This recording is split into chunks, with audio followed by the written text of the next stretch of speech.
podcast, we'll be talking about how to respond when a student doesn't know a word. One of the goals of EE is to help students become independent readers. This means that when students are reading on their own, they know the strategies to use when they get stuck. When students are stuck on a word, they need to consider 3 things to help themselves get unstuck. The first thing they need to consider is meaning. They need to ask themselves, what would make sense here? The second thing they need to consider is structure. They need to think about how our language works and ask themselves, what word would sound right here? And the third thing they need to consider is visual information. What visual information is the word providing to them? And then they need to ask themselves, what word might look like that? When students are stuck, they may ask you what the word is. Resist the urge to tell them that word.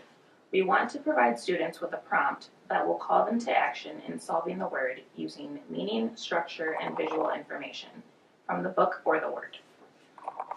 We'll use the book, Fast Food for Butterflies, to show an example. Cut grapes, bananas, and watermelon into pieces.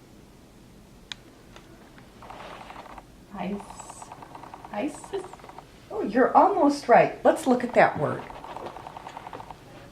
So you said pieces. And you're right, that does look like pie. But in this word, this IE makes the E sound. So try it that way. Pieces. So see if that makes sense.